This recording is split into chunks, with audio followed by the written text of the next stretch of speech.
Today, you are going to learn English with that hit song that saved Max from Vecna, Running Up That Hill by Kate Bush. By the end of this video, you'll be able to understand and sing this addicting song and also survive an attack from Vecna. Let's get into it. You don't wanna hurt me, yeah. Wanna is the informal contraction of the verb want to. This can also happen to other verbs like gonna, have to, gotta. These forms are used quite frequently, especially in songs. Hurt means to cause or be in emotional pain. Here, Kate Bush is warning her love interest that he shouldn't cause her any physical or emotional pain.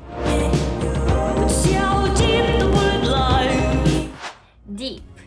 Something that is deep is something that is far down. Bullet.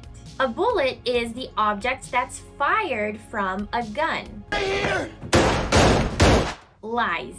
Lies is commonly translated as a word that means the same as the opposite of the truth. But here it actually means a verb that means to be in the same location. So Kate is asking to check how far down the emotional bullet is located. That's gotta hurt. Unaware. If you are unaware, then you are uninformed. Check out this video right here if you want to know more about the prefix un. Here's an example. Children seem unaware of the trouble they cause, but I'm very aware. Tearing you asunder.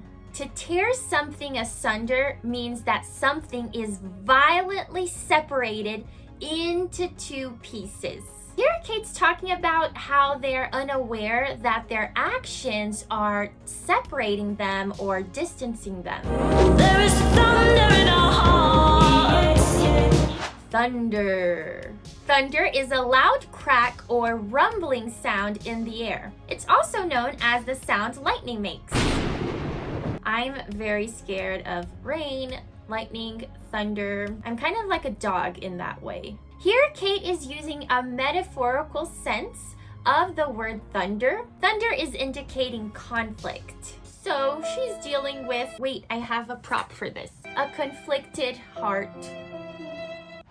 Is there so much hate for the ones we love? Hate. You're probably familiar with the word hate as a verb, but in this case, it's actually a noun. It means intense dislike. Take a look at this example. She felt hate for the people who betrayed her. Ones. Ones is a pronoun and it commonly refers to people. It can also refer to other things, but it needs to be clearly indicated in the phrase, like all pronouns. Take a look at this example. Let's look at the photographs, the ones you took in London. In this case, ones is referring to the photographs. Tell me we both matter, don't we? Matter. What does Google Translate say matter means? Not super helpful. But if we watch the same video in FluentU, we can see that it's actually a verb that means to be of importance. To sound more native and expand your vocabulary, the key is to understand that meaning will always depend on context. This is why using real-world examples and resources are so effective, while translators, not so much. With FluentU, you can simply choose which topics to watch using real-world videos. The interactive subtitles are always accurate. And the handy video dictionary makes sure you always understand what you're watching, so you never get lost. And you can test your knowledge with personalized quizzes and speaking questions. You can check out this full song and so much more on FluentU for free. If only. If only is a common expression to express desire or a wish. Notice that the verb needs to be used in the past tense, even though it's something you wish now. in the present moment. Here's an example. If only I could go on vacation next year. Let's continue to see what her wish is. And make a deal with God. Okay, she wants to make a deal with God. Make a deal. Make a deal is an idiom used when you want to negotiate something, like an arrangement or a compromise. And I get to swap places. You probably already know that get is a very tricky verb because it has a million different meanings. In this case, it means to persuade or compel someone to do something. Okay, in this case, she's trying to persuade God to do something.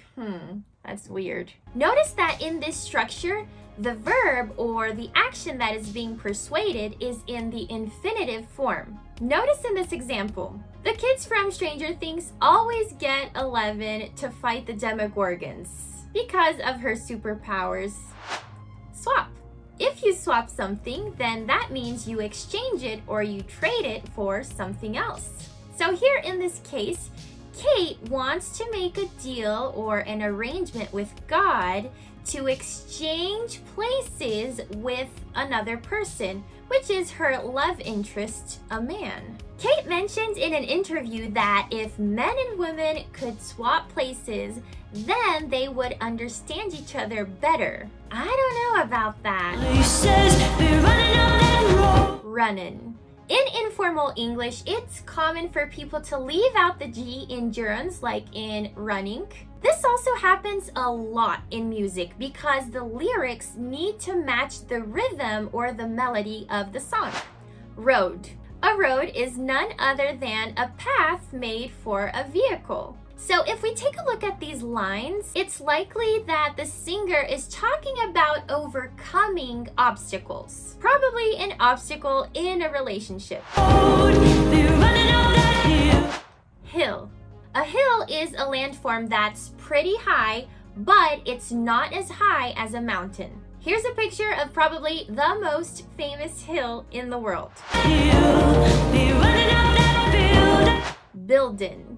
Here you can see that the G is also being omitted, but this time it's happening to a noun, not a verb. A building is a structure with walls and a roof, hopefully doors and windows too. Be very careful because building can also be the gerund form of the verb to build, which means to make or create something. If only could. I know what you're thinking. If only you could get a free PDF of this lesson with all of this great vocabulary. Well, your wish is my command. The download link is in the description box below. If you're a fan of Stranger Things, make sure to check out this English breakdown video right here. It is a scene from Stranger Things where Steve gives Dustin some hilarious relationship advice. Terrible advice, might I add. I'll see you there.